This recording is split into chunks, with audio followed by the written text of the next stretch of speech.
사사 이야기 두 번째 시간입니다. 남의 눈에 눈물 내면 내 눈에 피눈물 난다 라는 주제로 말씀을 나누겠습니다.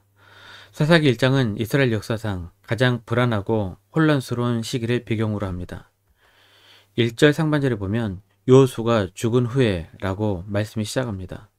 믿고 의지했던 여호수아가 죽었습니다. 하지만 가나안 족속들은 철병거로 무장하고 이스라엘을 노리고 있었습니다.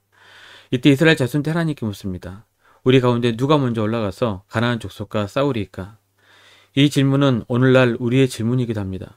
경제적 위기, 건강의 위기, 관계의 위기 앞에서 우리는 묻습니다. 하나님, 이 문제를 해결하기 위해 내가 무엇을 해야 합니까?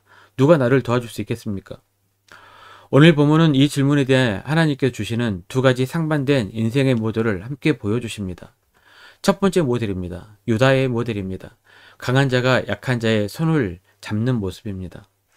2절 말씀 함께 보시겠습니다. 유다가 올라갈지니라 보라 내가 이 땅을 그의 손에 넘겨주었나라. 유다 지파는 당대 가장 강력한 지파였습니다. 하나님의 승리 보증수표까지 받았습니다. 그렇다면 유다는 어떻게 해야 합니까? 당연히 선봉에 서서 단독으로 치고 나가야 합니다. 그것이 영웅의 모습입니다. 그러나 3절을 보십시오. 유다는 전혀 예상 밖의 행동을 합니다.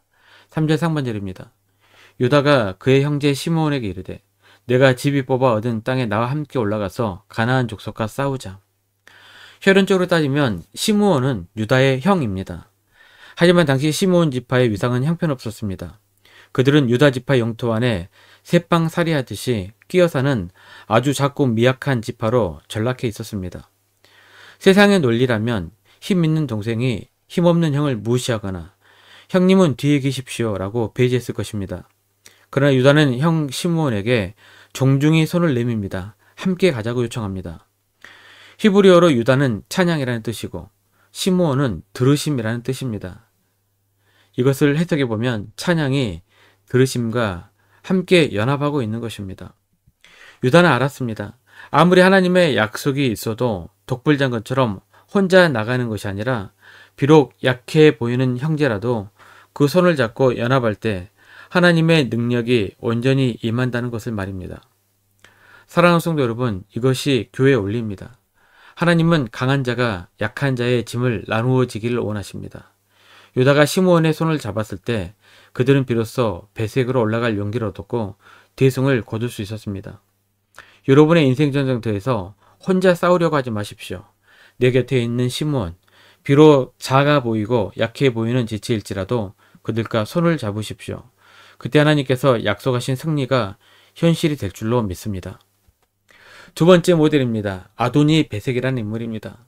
이 사람은 타인을 도구화하는 교만한 인간이었습니다. 전쟁터는 어디였습니까? 베색이었습니다. 유다와 시므온 연합군은 그곳에서 1만 명을 무찌르고 적장인 아도니 베색을 사로잡았습니다. 아도니는 주인이라는 뜻입니다. 즉 그는 베색의 주인이라 불리며 신처럼 군림했던 자입니다.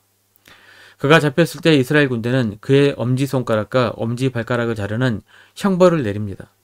매우 잔혹해 보이지만 당시 고대 군동의 전쟁에서 이것은 적장을 완전히 무력시키는 방식이었습니다. 칼을 잡지 못하고 뛰지 못하게 하는 방식이죠. 그런데 충격적인 것은 고통 중에 터져나온 아도니 베색의 고백입니다. 7절입니다. 옛적에 70명의 왕들이 그들의 엄지손가락과 엄지발가락이 잘리고 내상 아래에서 먹을 것을 줍더니 이 짧은 해상 속에 그가 끔찍했던 과거가 담겨 있습니다.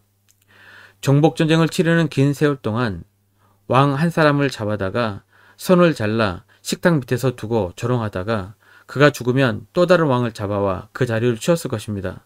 그렇게 지속적이고 반복적으로 70명의 왕을 짓밟았습니다. 여기서 우리는 타락한 인간의 심리적 본성을 보게 됩니다. 아도니 베색은 타인의 고통을 자신의 즐거움으로 삼는 가학적인 인물이었습니다.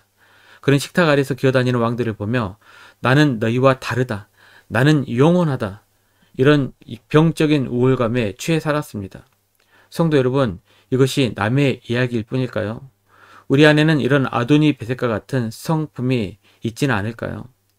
나보다 약한 사람을 무시하는 마음, 직장 동료나 가족에게 함부로 던지는 말, 타인의 실패를 보며 은근히 안도하는 마음. 아도니 베색은 바로 하나님을 떠난 인간의 교만한 자화상입니다. 오늘 설교의 핵심은 아도니 베색의 마지막 깨달음에 있습니다. 손발이 잘려나간 끔찍한 고통의 순간, 평생 하나님을 모르고 살았던 이방 왕의 입에서 놀라운 고백이 터져나옵니다. 7절 중반절입니다. 하나님이 내가 행한 대로 내게 갚으심이로다. 자신이 70명의 왕들에게 했던 그 잔인한 행동들이 마치 거울에 반사되듯이 정확하게 자신에게 되돌아왔습니다. 이것이 성경에서 말하는 심는 대로 거두는 법칙입니다. 갈라디아서 6장 7절입니다. 스스로 속이지 말라. 하나님은 업신 여김을 받지 아니하시나니 사람이 무엇으로 심든지 그대로 거두리라. 여러분, 하나님은 왜 아도니 베색에게 똑같은 형벌을 허락하셨을까요? 단순히 복수하기 위함일까요? 아닙니다. 이것은 역설의 은혜이기도 합니다. 하나님은 때로 고난이라는 거울을 통해 우리의 지난 날을 비추어 주십니다. 내가 무심코 행했던 악한 일들, 교만했던 모습들을 내 몸으로 직접 겪게 하심으로써 마비되었던 양심을 깨우시는 것입니다. 하나님의 계사법은 정확합니다. 우리의 모든 말과 행동은 씨앗입니다. 악을 심으면 악을 거둡니다. 교만을 심으면 비참함을 거둡니다. 하지만 반대로 긍휼을 심으면 긍휼을 거두게 됩니다. 용서를 심으면 용서를 거둡니다. 오늘 말씀을 맺겠습니다. 오늘 우리는 사사기의 서막에서 두 가지 삶의 방식을 목격했습니다. 첫째는 강하지만 겸손하게 형제 시므온의 손을 잡고 함께 걸어가는 유다의 방식입니다.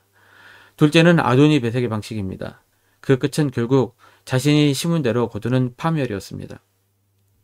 남의 눈에 눈물 나게 하면 내 눈에는 피눈물 난다는 말씀을 기억하면서 유다처럼 형제의 손을 잡고 함께 승리하는 우리 교우들이 되시기를 축원합니다.